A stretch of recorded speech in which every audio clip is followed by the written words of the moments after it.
Okay, here is part 2 of chapter 10, talking about genetics.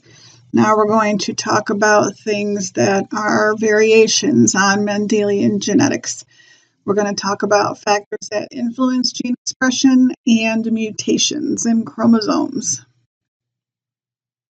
So, gene expression is not always as simple as there's 2 genes responsible for that trait, or if the dominant allele is present, that's what's going to be expressed. There are some certain situations where it's more complicated than that. For example, incomplete dominance. Incomplete kind of tells you something is not complete. So what this means is that the dominance isn't a complete dominance. So neither allele is actually fully dominant or over the other. So there isn't a true dominant or true recessive allele. The dominant allele does not fully mask the recessive allele. Now, this actually appears to support the blending theory that we talked about last time, because the heterozygote has an intermediate phenotype. So, for example, with flowers, snapdragons, 4 o'clocks, and carnations, if you take a pure breeding red flower and cross it with a pure breeding white flower, you will get pink flowers in the F1 generation. However, in the F2 generation, when you cross 2 pink flowers, you get a red, 2 pink, and a white. So you get 25% red, 50% pink, and 25% white. So the phenotypic ratio is 1 to 2 to 1. So that red and that white parental generation colors actually come back. If this was true, or if it was blending, then when you cross the 2 pink flowers, you would get all pink flowers. But since that red and that white come back, it tells you it does not support the blending hypothesis. So this is incomplete dominance. So the red isn't fully dominant over the white, so you get that intermediate pink flower, but then when you cross those pink flowers, those parental combinations come back. So if you take a red flower and a white flower, you've got 2 big R's times 2 little r's. Now, this would lead you to believe that red is dominant and white is recessive, but remember, they're not. I have also seen this represented in certain books with R's and W's. So the 2 big R's were red and the 2 big W's were white. And that kind of helps you understand it better. But if you cross these, you get all heterozygotes. So all big R, little r. All big R, big W, if you consider the other way to represent it. So they're all going to be pink. But then if you cross those 2 pink flowers, you can see you get big R in that first box, and then big R in boxes 2 and 3, and little r in box 4. So that red and that white color come back in the F2 generation. So that tells you that it's not true blending. So you have a 1 to 2 to 1 ratio, phenotypically speaking. So if you look at these, which of these phenotypes are due to incomplete dominance? Do you have the pink and the white make that flower? Or do you have red, white, and pink flowers? Or do you have blue as a result of black and splash? Or white and black make speckled? Hopefully you said the blue. It's an intermediate, it's a blending of the colors. But then again, when you mate the blue times the blue, you're going to get the black and the splash back. So it's not blending.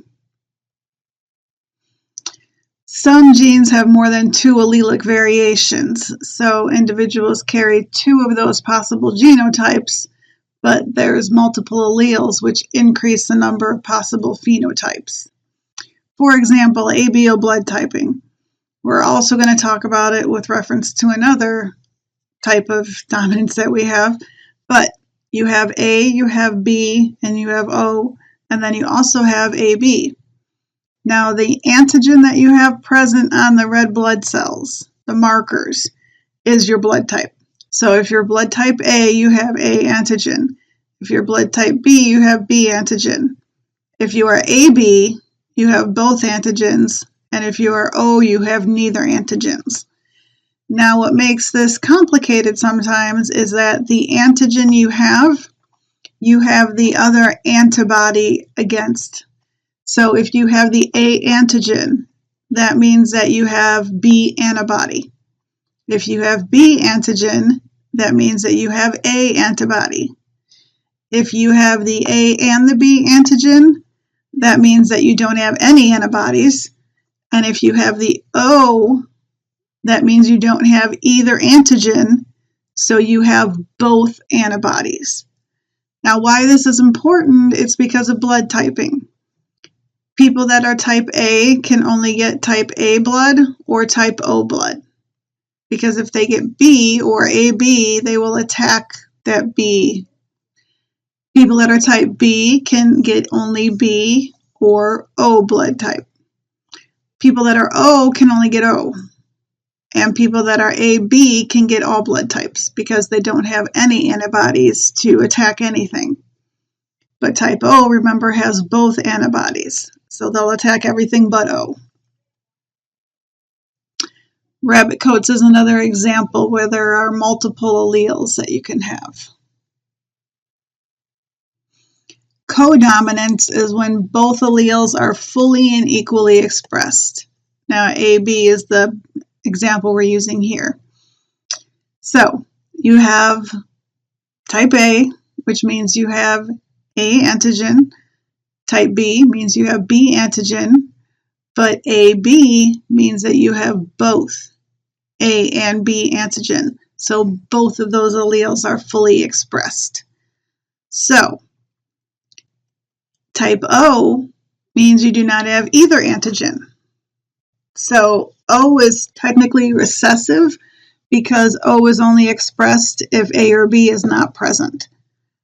So you can write it like AA, or you can have an A and an O. BB, or you can have a B and an O. AB is just AB, and O is just OO. You can also write it like this, whichever you're more comfortable with. If you write the I's and the A's and B's, then the lowercase I represents an O. So it's possible for people that are A to have O babies if they are A and an O. And then if they are both A and an O, or if an A and a B get together and one's an A and an O and the other is a B and an O, they can have an O baby. But it is impossible for two AB individuals to have an O baby. And it is impossible for two O individuals to have anything other than an O baby. So if you cross an A and an O with a B and an O, what is the chance that the child will have type O blood? So this is just like a regular Punnett square. So the first square is going to be AB, the second square will be B and O, the third will be A and O, and the last one will be O and O. So the only blood type there that is actually type O is the last box, O and O, which means the child will have a 25% chance to have type O blood. Now, if you cross two AB individuals, so again, it's going to be set up like a regular Punnett square. So the first box will be AA, the second will be AB, the third will be AB, and the fourth will be BB. So you can have A and B, you can have A, or you can have B. So what is the chance that this child will have, or this couple will have a child with a blood type O? 0%. So there is no chance that two people with AB blood type can have an O child. So red blood cell type, again, if you have A blood, you have the A antigen. B blood, you have the B antigen. AB, you have both A and B antigens. O, you do not have either antigen. Antibodies, if you are type A, you have anti-B. If you're type B, you have anti-A. If you are AB, you do not have any antibodies because otherwise you'd be attacking your own blood. And type O has both antibodies. which means that somebody who is type A can either receive A blood, just like them, or O blood, because again, O does not have any antigens to elicit an immune response. Type B can have B or O for the same reasons. AB can have any type of blood, so they're the universal recipient because they do not have any antibodies in their plasma. But type O can only have type O because they have both antibodies in their plasma. So AB again is the universal recipient because they can get any type of blood. Type O is the universal donor because they can donate to anybody. If you look at those percentages up there, type O is the highest percentage, then type A, then type B, and AB is the rarest. Sometimes A and B will flip-flop spots, though, depending on the point in time it is in U.S. history. Rh factor is a trait on a different gene locus. It is independent of ABO blood typing. It's completely dominant, so either you have it or you don't. So if you are Rh positive, you are Rh plus, or Rh plus, Rh minus. So either you're homozygous dominant or heterozygous. If you are Rh negative, you're just Rh minus, Rh minus. So again, it's completely dominant. So this is just like a regular homozygous dominant, heterozygous, or homozygous recessive. So if you cross two heterozygotes, you're going to set it up like a regular Punnett square. So you'll have Rh plus in the first box, Rh plus, Rh minus in the second box, Rh plus, Rh minus in the third box, and Rh minus in the fourth box. So what is the chance that this couple will have a child with Rh negative blood? You have that last box there. That's it. So it's going to be 25% again. Now, if you cross two Rh negative individuals, all of the boxes are going to be Rh minus. So what is the chance that the child will, or the couple will have a child with Rh positive blood? Again, it's 0, just like type O blood. This is the only possibility for Rh negative. So the bottom line is two Rh positive parents can have an Rh negative offspring, but two Rh negative parents cannot have an Rh positive offspring.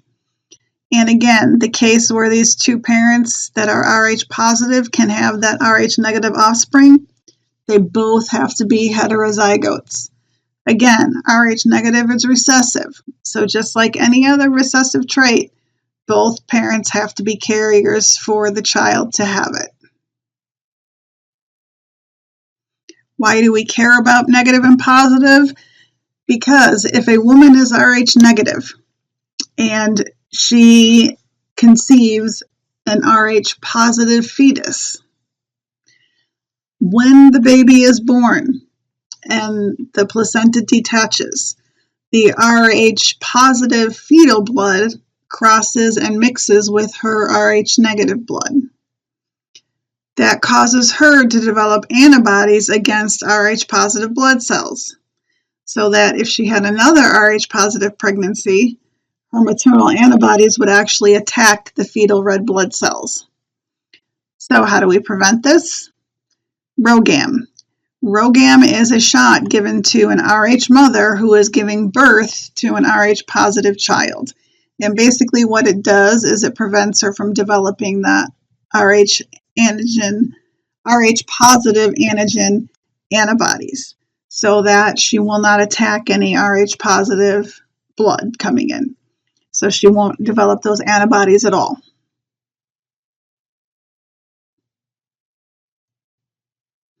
So codominant inheritance pattern, you have the red plus the white. Both alleles are expressed. Okay, so this isn't an intermediate phenotype. This is both alleles being expressed. In the white and black and the speckled, again, both alleles are being expressed. Okay, X-linked traits like hemophilia and color blindness. The first 22 chromosomes are autosomes. The 23rd pair are sex chromosomes. So in sex-linked or X-linked traits, the genes are found on that X chromosome. So, again, in somatic cells, which are all of the cells in your body, the autosomes, we have 22 pairs or 44 chromosomes. The gametes, which are your egg and your sperm, have 22 autosomes. Somatic cells for the sex chromosomes have 2 sex chromosomes or 1 pair. Gametes have 1 sex chromosome. So sex chromosomes determine the gender of an individual. Females, the ova, only have X. Males have either, the sperm have either an X or a Y. So it depends on which sperm penetrates the egg on if you're going to have a boy or a girl. If an X sperm penetrates, of course you're going to have a girl, 2 X chromosomes. If the Y sperm penetrates the egg, you're going to have a boy. Sorry, with the X and the Y chromosome. So in humans, females are XX, males are XY. So who has the only non-homologous pair of chromosomes in a normal karyotype? Remember, homologous pairs are the pairs that match up. So chromosomes number 1, number 2, and so on. Males, because they have an X and a Y, 23rd pair of chromosomes. Those are not homologous. They do not match. What is the phenotype of an individual who has the genotype XXY?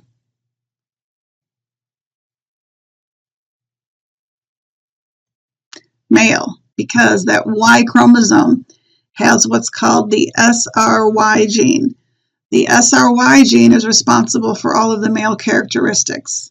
So that SRY gene is what makes males male.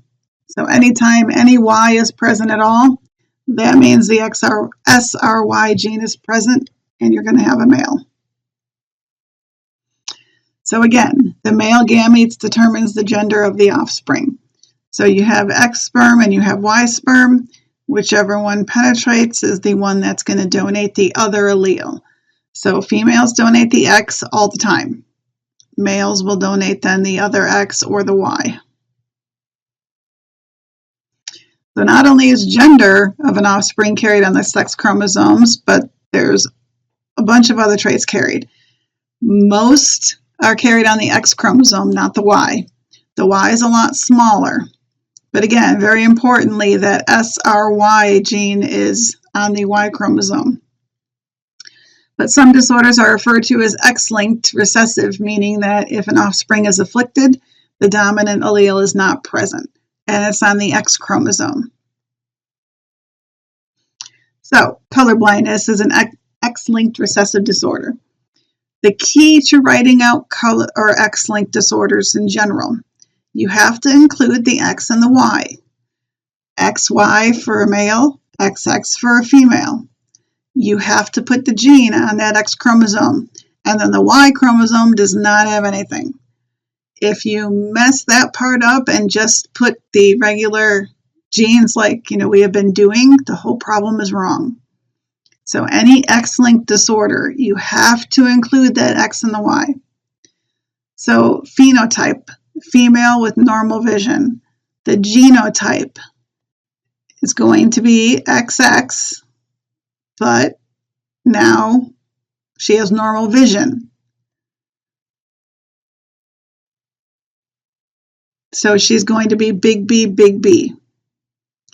A female carrier with normal vision, she's going to be X big B, X little b, because she's a carrier for colorblindness. A colorblind female is going to be X little b, meaning she has that recessive disorder. But again, if you just write little b, that doesn't mean anything. You have to write X little b, or the problem's wrong. Male with normal vision is going to be X big B, Y. Remember, nothing on the Y chromosome. And a colorblind male is going to be X little b, Y. Now, this is why more males are colorblind than females, because females have 2 X chromosomes. So if females have one good X chromosome, they're fine. Females have to have both defective X chromosomes in order to have the disorder. So as long as they have one good one, they're not going to be afflicted. Males, on the other hand, only have one X chromosome. So as soon as they have that defective X chromosome, they have the disorder because they don't have a backup, so to speak. So what is the chance that this couple's daughter is going to be afflicted? If we have an X little by, which means what? Hopefully you said a colorblind male mating with an X big B, X little b. Which, what does that mean? Hopefully you said a carrier female. So you line up the Punnett square just like regular. Put the female and then the male. And you're going to put them together just like you normally would. So that first square is going to be X big B, X little b. The second square is going to be X little b, X little b. The third square is going to be X big B, Y. And the fourth square is going to be X little b, Y. So the question is asking, what is the chance that this couple's daughter will be afflicted?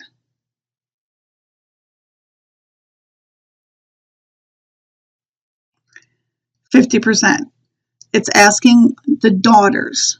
Okay, so you just look at the daughters. We don't care about the sons when it's just asking you about the daughters. Now, on the other hand, you have X big B, Y with a X little b, X little b. So what does that mean? It means you have a normal male with a colorblind female. But this time it's asking you, what is the chance this couple will have an afflicted child? Okay, so you match up the genes, X big B, X little b, X big B, X little b, X little by, X little by. Now, if the question was like the last one and asking what the chance the daughter will be afflicted, it would be 0 chance because both or all daughters are going to be carriers. But it's asking what is the chance this child will have, or this couple will have an afflicted child. So you're looking at all of the children. So again, it's going to be 50%. If it asks what are the chance they will have an afflicted son, it would be 100%. Afflicted daughter, 0%. So for the daughters to be affected, the father is affected and the mother carries the genes. If the father is not affected, the daughter will not be affected. But if the mother is affected, all of the sons will be affected. Because, okay, if the father is not affected, the father is always going to donate that good X to a daughter. So the daughters will always have that one good X from their father, regardless of what their mother does. However, the sons get their X chromosome from their mom. So if their mom is affected, all of the sons are going to be affected. Okay? So what is the chance this couple's son will be afflicted? Again, as I said already, 100%. So why are more males afflicted in X-linked traits? As I said, there isn't a carrier state because they don't have a backup X chromosome. They only have one X chromosome.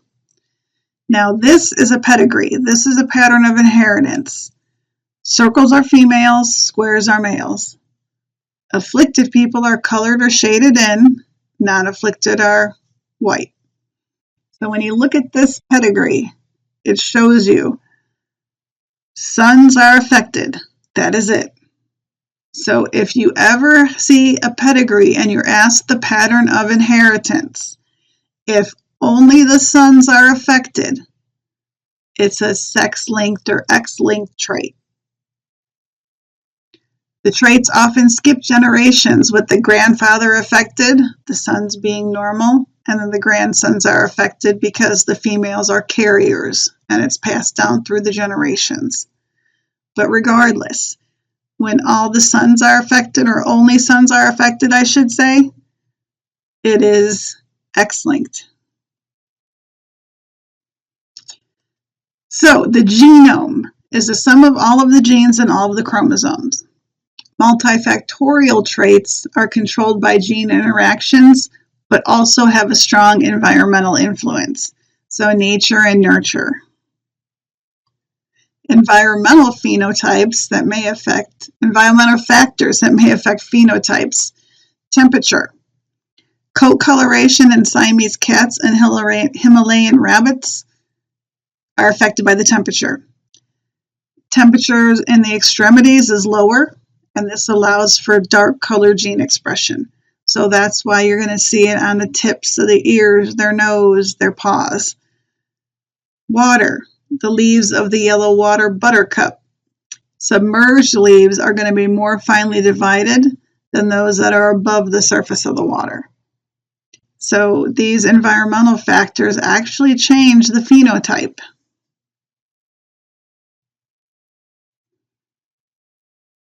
Environmental factors may also affect the phenotype, like diet. If you do not have vitamin D and calcium, you'll have soft bones, and this is called rickets.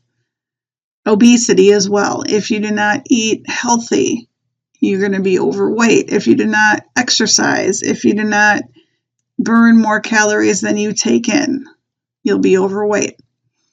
Heart disease is also affected by diet. Heart disease happens when you have buildups of lipid deposits and plaques form in your arteries. Your blood flows through your arteries. If you have a plaque buildup or a plaque deposit inside that artery, the blood isn't going to be able to flow through as well. So it's going to lead to coronary artery disease or atherosclerosis. Drugs and sun exposure also affect phenotypes. Thalidomide and Accutane, they are teratogenic, which means that they affect in utero fetal development. Thalidomide was given to pregnant women in the 60s because they were depressed. And we found out later that it led to birth defects, like the picture you can see there. Sun exposure, skin color, freckles, and cancer. The more UV exposure that you have, the darker your skin's going to be, but the darker freckles will get, and possibility of skin cancer goes up.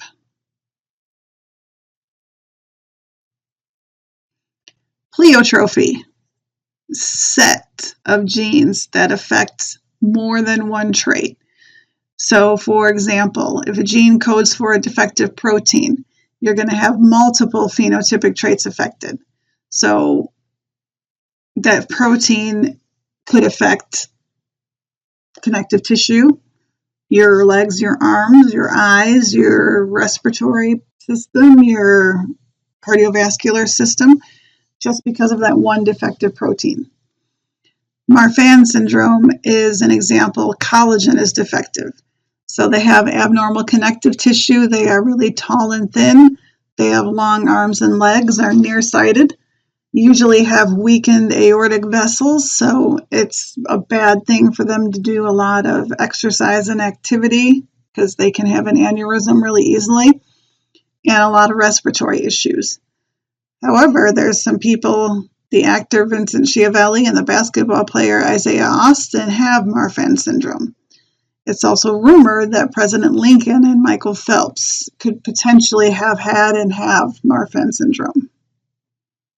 So pleiotropy, the gene, affects more than one trait.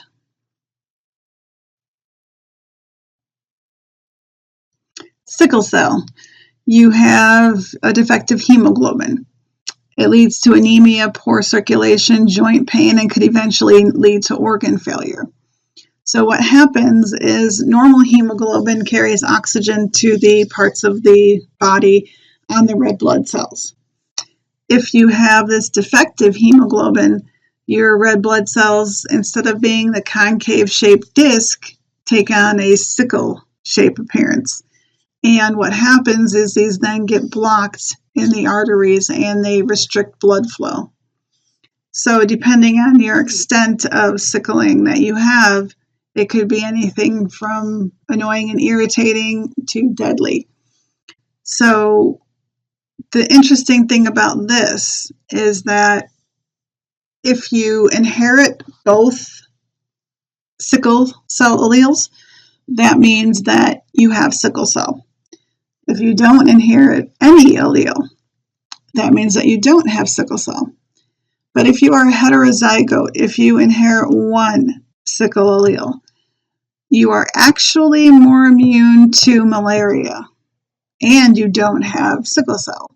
So there's an actual what's called the heterozygote advantage of people that have the sickle cell trait. So they have one allele and the other one is normal because they are more immune to malaria.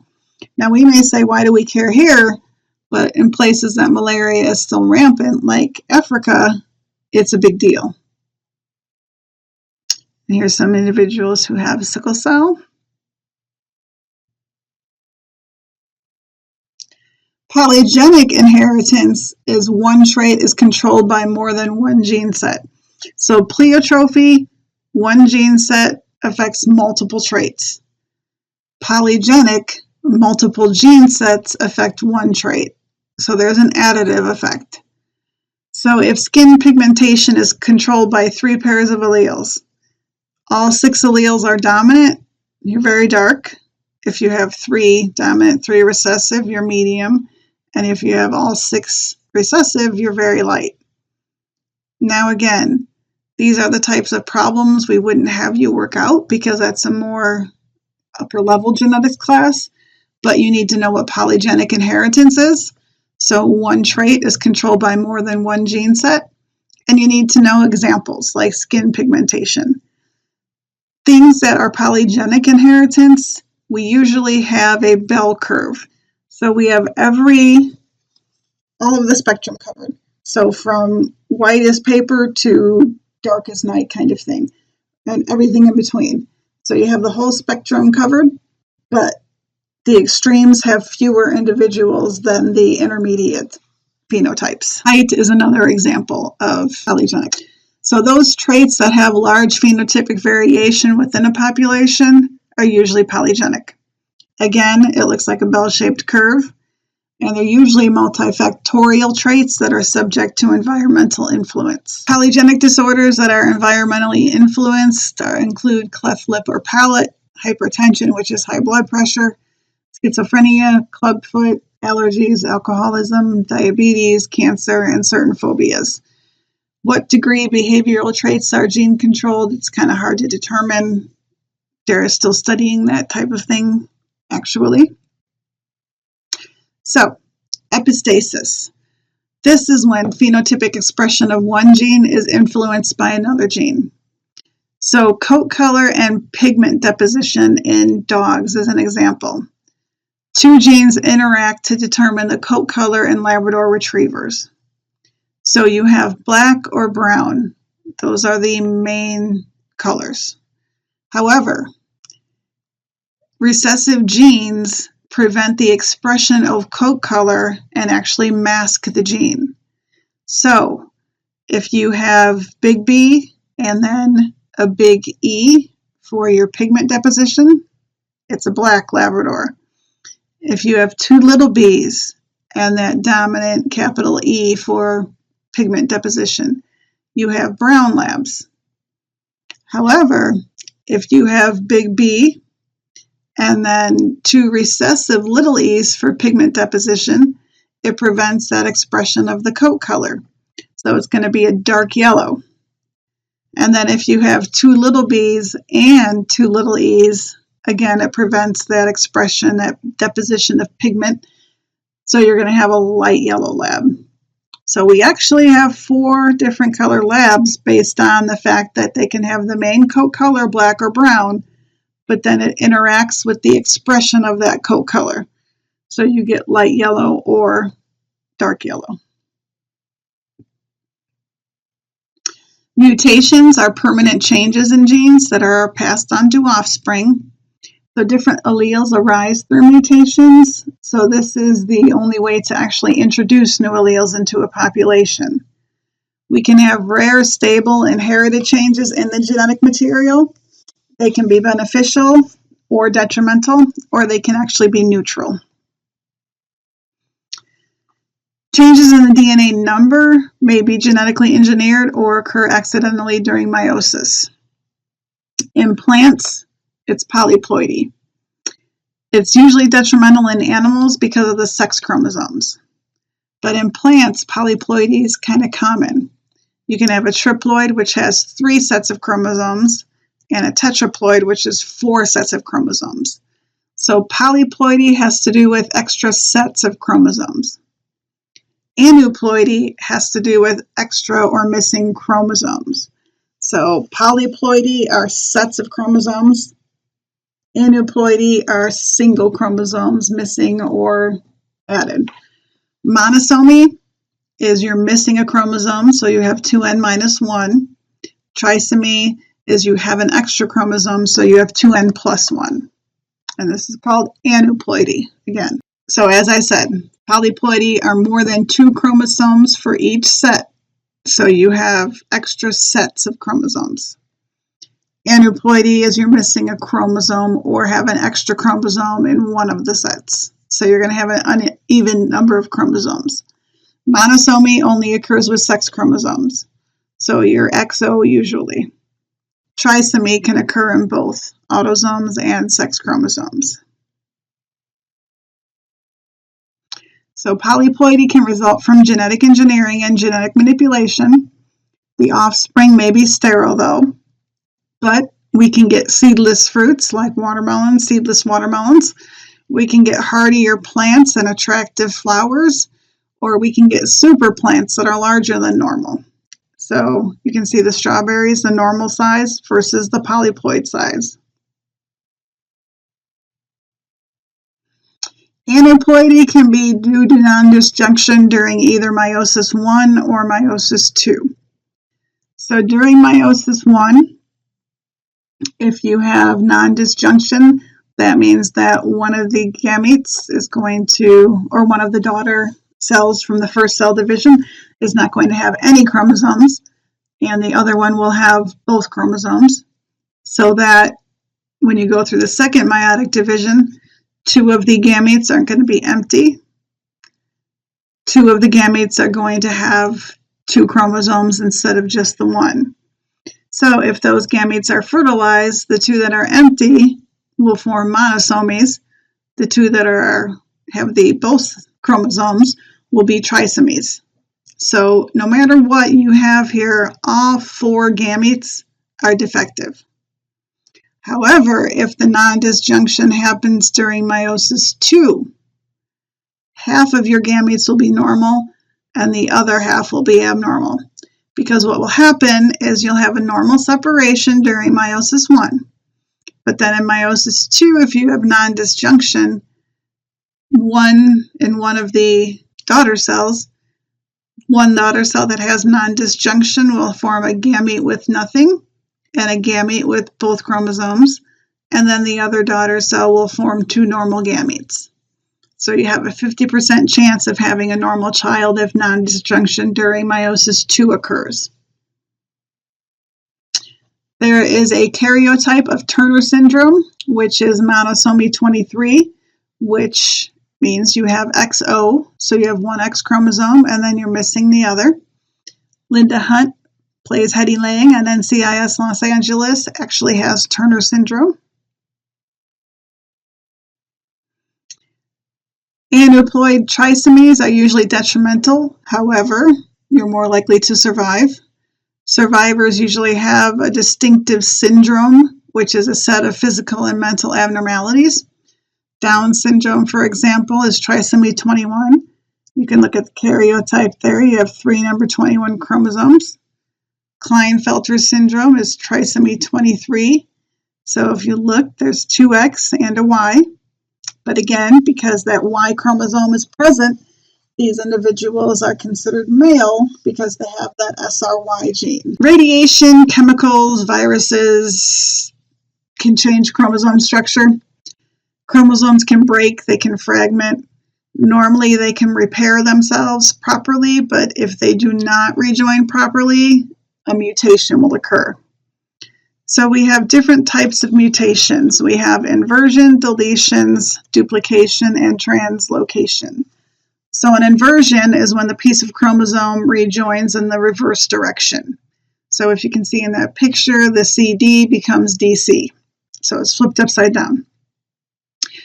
The translocation at the bottom picture there, a piece of the chromosome rejoins a non-homologous chromosome.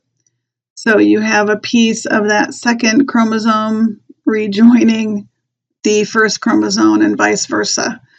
So they are not homologous chromosomes, and so now you have two completely new chromosomes. Deletion, as you can see at the top, is a loss of a piece. And duplication is when a segment is actually repeated. So you have DE, DE. Now, if it occurs in the germ cells or during gamete formation, that mutation is going to be passed on to offspring and passed down through the family line. 5% of Down syndrome cases are due to translocation, for example.